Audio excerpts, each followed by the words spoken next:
Arquivo sombrio. Os ecos que você ouve talvez não sejam apenas da sua imaginação.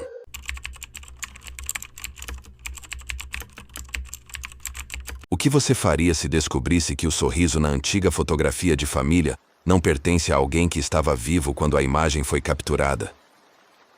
Nas profundezas do sertão nordestino, assim como na era vitoriana, fotografar os mortos era mais que uma tradição, era um portal entre mundos. As imagens que estou prestes a descrever foram encontradas em um arquivo familiar selado por décadas. Antes de prosseguirmos, um aviso do Arquivo Sombrio. Esta narrativa contém elementos perturbadores que talvez você deseje nunca ter conhecido. Antes de mergulharmos na história, é importante entender o que é a fotografia post-mortem. Surgida em meados do século XIX, durante a era vitoriana, essa prática consistia em fotografar pessoas já falecidas, frequentemente preparadas para parecer que ainda estavam vivas.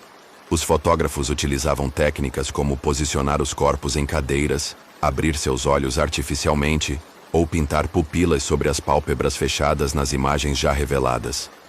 Era uma época em que a fotografia era cara e pouco acessível. Muitas famílias nunca haviam fotografado seus entes queridos em vida, e a morte tornava-se a última oportunidade para preservar sua imagem. Os estúdios fotográficos chegavam a ter catálogos específicos para este serviço, com poses e arranjos para bebês, crianças e adultos falecidos. Esta prática não foi exclusiva da Europa ou Estados Unidos. No Brasil, especialmente no Nordeste, comunidades mais afastadas mantiveram esse costume até meados do século XX. As fotografias post-mortem eram vistas como uma forma de conforto, permitindo que a família mantivesse uma última lembrança visual de quem partiu. O que poucos sabem é que essas imagens carregavam mais do que memórias. Segundo antigas crenças, a captura da imagem de um falecido, especialmente nas primeiras horas após a morte, poderia prender parte de sua essência no mundo dos vivos. E é aqui que nossa história começa, na linha tênue entre dois mundos, onde o que deveria ser apenas uma lembrança tornou-se uma perturbadora conexão. Maio de 1938. O sertão nordestino enfrentava uma seca rigorosa quando Augusto Mendonça chegou à pequena comunidade de Serra das Almas, carregando em sua carroça uma novidade que poucos ali conheciam: um equipamento fotográfico completo. Ele havia viajado pelo interior do Ceará, Pernambuco e Paraíba, oferecendo seus serviços como fotógrafo itinerante. Mas o que realmente lhe garantia sustento era uma especialidade que a maioria preferia não comentar abertamente. Augusto era conhecido entre as famílias abastadas como o homem que preservava os mortos. Seu trabalho era fotografar os falecidos antes do enterro, eternizando sua imagem para conforto dos familiares. Ele aprendera o ofício com um fotógrafo inglês que viveu no Recife, trazendo técnicas diretamente da tradição vitoriana europeia. A chegada de Augusto à Serra das Almas coincidiu com um período particularmente trágico para a comunidade. Uma febre misteriosa havia levado 7 crianças nos últimos 2 meses, e as famílias enlutadas recorreram aos serviços do fotógrafo para preservar a imagem de seus pequenos antes que fossem entregues à terra seca do sertão. Entre essas famílias estava a de Dona Josefa Alencar, cuja filha de 5 anos, Marieta, havia falecido na noite anterior. A família Alencar era conhecida na região por seguir tradições antigas, com fortes raízes em práticas de rezadeiras e benzedeiras. Dona Josefa havia insistido que a fotografia fosse tirada exatamente ao amanhecer, quando o corpo ainda estivesse com algum calor da vida. Augusto preparou seu equipamento na sala da modesta casa de barro e telha. O corpo de Marieta foi cuidadosamente arrumado, vestido com seu melhor traje branco e posicionado sentada em uma cadeira de madeira entalhada, como se estivesse apenas descansando. Seguindo instruções específicas de Dona Josefa, 2 velas pretas foram acesas de cada lado da menina, e uma pequena tigela com água, sal e folhas de arruda foi colocada aos seus pés. Detalhes que Augusto, mesmo acostumado a rituais funerários diversos, achou peculiares. O que o fotógrafo não sabia era que Dona Josefa não queria apenas uma lembrança. As rezas sussurradas durante toda a preparação As ervas estrategicamente colocadas e o momento específico escolhido para a fotografia faziam parte de um ritual muito mais antigo que a própria fotografia post-mortem. A alma ainda está perto, nas primeiras horas, havia dito a velha senhora enquanto observava Augusto preparar a chapa fotográfica. E quando a luz toca o corpo, ela pode ser capturada junto. Apesar do desconforto crescente, Augusto prosseguiu com seu trabalho. Nas 3 exposições que fez, notou algo estranho. Durante o longo tempo de pose necessário para a captura da imagem, parecia que pequenas sombras se moviam ao redor do corpo da menina, quase imperceptíveis, como se dançassem na periferia de sua visão. Quando terminou o serviço, Augusto prometeu retornar em 2 dias com as fotografias reveladas e emolduradas. Guardou seu equipamento rapidamente, ansioso para partir daquela casa onde o ar parecia estranhamente denso. Na pequena hospedaria onde se instalou, Augusto montou seu laboratório improvisado para revelar as chapas fotográficas. Foi quando notou o primeiro sinal de que algo estava errado.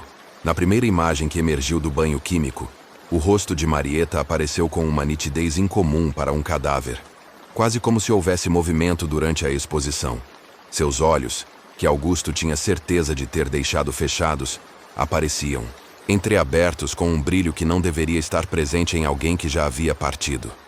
Na segunda fotografia, o desconforto se transformou em horror. A posição das mãos da menina estava diferente, ligeiramente movida, como se tivesse tentado alcançar algo durante a exposição. E mais perturbador ainda, ao fundo, onde deveria haver apenas a parede simples da casa, uma sombra disforme parecia se formar, com contornos vagamente humanos. Augusto encarou longamente a terceira chapa antes de colocá-la no banho revelador. Suas mãos tremiam. O que emergiu daquela solução foi algo que ele jamais esqueceria. A imagem de Marieta com um sorriso sutil que definitivamente não estava lá durante a sessão. Um sorriso que não pertencia ao mundo dos vivos. O que você faria se, como Augusto, percebesse que sua câmera capturou mais do que apenas a imagem de um corpo sem vida? O fotógrafo entendia naquele momento que havia algo nas palavras de Dona Josefa que ia muito além da superstição. Algo que ele, ingenuamente, havia ajudado a concretizar. E o pior ainda estava por vir. Naquela noite, Augusto não conseguiu dormir. As imagens de Marieta com aquele sorriso impossível atormentavam sua mente toda vez que fechava os olhos. Por volta das 3 da manhã, levantou-se para examinar novamente as fotografias à luz de uma lamparina. Foi então que notou algo que havia escapado à sua percepção inicial. Em cada uma das 3 fotografias, aquela sombra ao fundo parecia estar mais próxima de Marieta, como se estivesse se aproximando gradualmente. Um calafrio percorreu sua espinha quando ele colocou as 3 imagens lado a lado. Era como assistir a uma aproximação em câmera lenta. Algo estava se movendo entre os momentos congelados pela sua câmera. Na manhã seguinte, ainda perturbado e sem ter dormido, Augusto procurou o padre da pequena igreja local. O padre, Thomas, era um homem de idade avançada que vivia há décadas na região. Talvez ele pudesse oferecer alguma explicação para o que estava acontecendo.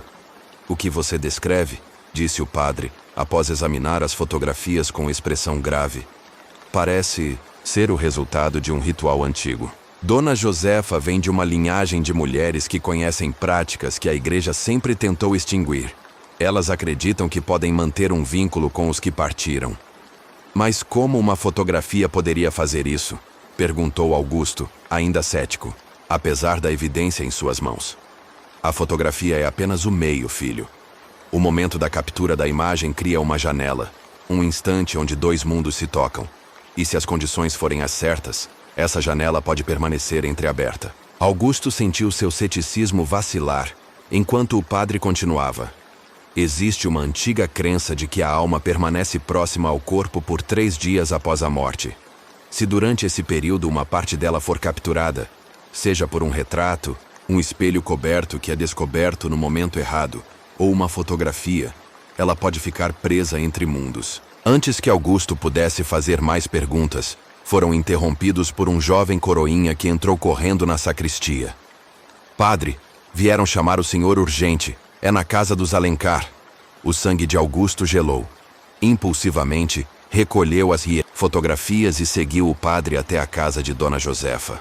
Ao chegarem, encontraram um pequeno tumulto. Vizinhos aglomerados do lado de fora, vozes exaltadas e o som de rezas fervorosas. Dentro da casa, Dona Josefa estava em estado de choque, sentada, em um canto, murmurando palavras ininteligíveis. O caixão simples de madeira onde Marieta havia sido colocada estava aberto, mas vazio. Ela sumiu durante a noite, explicou uma vizinha. Quando amanheceu e vieram para a última vigília antes do enterro, o caixão estava assim, vazio. Augusto sentiu o peso das fotografias em seu bolso, agora quase como se queimassem através do tecido. Com um pavor crescente, tirou-as para examinar novamente. Na primeira imagem, a sombra estava distante. Na segunda, mais próxima. Na terceira, quase tocando a menina. E agora, o corpo havia desaparecido. Fui eu, murmurou, sentindo-se culpado. Ajudei sem saber. O padre olhou gravemente para Augusto. Precisamos encontrar onde ela está antes do pôr do sol. Se o corpo não for devidamente sepultado até o terceiro dia, o que retornou não será mais a alma de Marieta. Como num pesadelo, Augusto se viu participando de uma busca pela região. O padre organizou homens da comunidade para procurar nas áreas próximas à casa. A tensão aumentava com o passar das horas, o sol já começando sua descida no horizonte. Foi então que Augusto teve uma ideia terrível. Se as fotografias de alguma forma haviam servido como ponte entre mundos, talvez pudessem também indicar para onde Marieta, ou o que quer que estivesse usando sua forma, havia ido. Retornando, a hospedaria montou novamente seu equipamento de revelação. Com mãos trêmulas, mergulhou as fotografias em um preparado diferente. Uma técnica que havia aprendido para recuperar detalhes perdidos nas sombras. À medida que as imagens ganhavam nova clareza no banho químico, algo inesperado surgiu. Nas sombras ao fundo da terceira fotografia, parcialmente visível, estava o contorno de uma antiga capela abandonada que ficava nos limites da comunidade. Augusto reconheceu o local imediatamente. Era a antiga capela de São Cipriano, há muito abandonada após um incêndio que consumiu parte de sua estrutura. Diziam os mais velhos que o local havia sido construído sobre antigos terrenos de rituais que precediam a chegada dos colonizadores. O que aconteceria se aquela entidade que agora habitava o corpo de Marieta completasse seja lá qual ritual havia sido iniciado inadvertidamente? A verdade que estava prestes a ser revelada na capela abandonada era muito pior do que qualquer um poderia imaginar. O sol já se punha quando Augusto chegou à capela abandonada. Padre Thomas havia insistido em acompanhá-lo, carregando água benta e um crucifixo antigo, enquanto dois homens locais os seguiam portando lanternas e ferramentas. O interior da capela estava mergulhado na penumbra, com feixes de luz alaranjada penetrando pelas fendas no telhado parcialmente destruído. O altar principal ainda permanecia intacto, e foi lá que encontraram o corpo de Marieta, cuidadosamente arranjado, como se estivesse apenas dormindo, exatamente como na fotografia que Augusto havia tirado. Não se aproximem ainda, advertiu o padre, observando marcas estranhas feitas com cinzas no chão ao redor do altar. Alguém preparou um ritual aqui. Não foi alguém, padre, disse uma voz atrás deles. Dona Josefa estava parada na entrada da capela, sua silhueta recortada contra o último brilho do dia. Fui eu quem a trouxe. Minha neta merece uma segunda chance. Augusto percebeu então a terrível verdade. Não se tratava apenas de preservar uma memória. Dona Josefa estava tentando trazer Marieta de volta. A fotografia post-mortem havia sido apenas o primeiro passo de um ritual muito mais complexo. O que você fez não trará sua neta de volta, disse o padre com firmeza. O que quer que atravesse aquele véu não será mais Marieta. O senhor não entende, respondeu a velha senhora com uma calma perturbadora. A fotografia capturou, não apenas sua imagem, mas um fragmento de sua alma. E aquela sombra nas imagens é quem vai ajudá-la a voltar. Augusto sentiu um arrepio percorrer sua espinha. Que sombra é essa nas fotografias? O que está vindo com ela? O rosto de Dona Josefa se contorceu em uma expressão que mesclava dor e esperança. Os antigos o chamavam de guardião da passagem. Ele pode trazer de volta quem parte antes da hora, mas exige um preço. Nesse momento, a última luz do dia desapareceu, mergulhando a capela em escuridão quase completa. As lanternas pareciam estranhamente ineficazes, como se a escuridão fosse densa demais para ser penetrada. Um movimento sutil chamou a atenção de todos. Os dedos de Marieta haviam se movido. Seus olhos, antes fechados, agora se abriam lentamente, exatamente como haviam aparecido na primeira fotografia revelada. Está acontecendo, sussurrou Dona Josefa, avançando para dentro do círculo de cinzas. Pare! Gritou o padre. Você não sabe o que está invocando. Foi então que Augusto notou algo perturbador. Sua bolsa de equipamentos fotográficos, deixada próxima à entrada, estava aberta. De dentro dela, as 3 fotografias de Marieta haviam sido retiradas e colocadas em posições específicas ao redor do altar, formando um triângulo perfeito ao redor do corpo. O ar dentro da capela ficou repentinamente gelado. Uma névoa escura começou a se formar sobre o corpo da menina, condensando-se gradualmente em uma silhueta que lembrava vagamente a forma humana que Augusto havia visto nas fotografias. O preço, Augusto murmurou, compreendendo subitamente. Qual é o preço que esse guardião exige? O sorriso de Dona Josefa era agora idêntico ao que havia aparecido no rosto de Marieta na terceira fotografia. Uma troca justa, uma vida pela outra. Antes que alguém pudesse reagir, a velha senhora sacou uma faca que mantinha escondida e cortou seu próprio pulso, deixando o sangue cair sobre o corpo da neta. Eu ofereço o que me resta de vida para que ela tenha uma segunda chance. A névoa escura pareceu absorver o sangue que caía, tornando-se mais densa e definida. O padre tentou avançar, mas foi repelido por uma força invisível que protegia o círculo de cinzas. Foi então que Augusto teve uma inspiração desesperada. Se as fotografias haviam aberto aquele portal, talvez pudessem fechá-lo. Com um movimento rápido, reuniu toda a sua coragem e avançou para dentro do círculo, agarrando as 3 fotografias posicionadas estrategicamente. O contato com as imagens causou uma dor lancinante em suas mãos, como se estivessem em chamas. A névoa escura agora se agitava furiosamente, dividida entre o corpo de Marieta e a figura cambaleante de Dona Josefa. É preciso completar o ciclo! Gritou Augusto para o padre. As fotografias precisam ser destruídas pelo fogo, todas ao mesmo tempo. Compreendendo, um dos homens rapidamente acendeu um fósforo e o ofereceu. Augusto aproximou as 3 fotografias. Da pequena chama, que instantaneamente se expandiu como se alimentada por pólvora, um grito inumano ecoou pela capela. Impossível dizer se vinha da névoa, de Marieta ou de Dona Josefa. A escuridão se intensificou por um breve momento antes de se dissipar completamente, deixando apenas o silêncio e o cheiro de papel queimado. Quando acenderam novamente as lanternas, encontraram Dona Josefa caída ao lado do corpo imóvel de Marieta. A anciã ainda respirava, mas estava inconsciente. Do corpo da menina, nenhum sinal de movimento, apenas o semblante sereno de quem finalmente encontrara descanso. Na manhã seguinte, 2 enterros foram realizados no pequeno cemitério de Serra das Almas. Dona Josefa havia falecido durante a noite, sem recobrar a consciência. Augusto observou de longe, sua câmera fotográfica desmontada e guardada, suas placas fotográficas quebradas e enterradas em um local afastado. Antes de partir da comunidade, ele deixou com o padre Thomas um diário detalhando tudo o que havia acontecido. Um aviso para outros fotógrafos que pudessem passar por ali.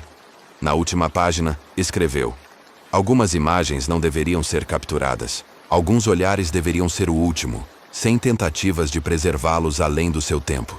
Décadas depois, esse diário foi encontrado entre os arquivos da antiga paróquia, junto com uma única fotografia que havia sobrevivido, mostrando Marieta em seu caixão, com os olhos fechados e expressão serena. Mas para quem olha com atenção, no canto superior direito da imagem parcialmente visível, ao que parece ser a silhueta de uma senhora idosa, observando atentamente, como se ainda velasse eternamente por sua neta. Se esta história despertou seus próprios medos internos, deixe seu like como reconhecimento das sombras que agora compartilhamos. Você já olhou uma foto antiga e sentiu que algo estava te observando? Compartilhe com aqueles que, assim como você, precisam saber que algumas histórias do arquivo sombrio não são apenas histórias. E lembre-se, cada fotografia antiga que você encontrar pode conter mais do que apenas memórias congeladas no tempo. Nos vemos no próximo relato, se você tiver coragem de voltar.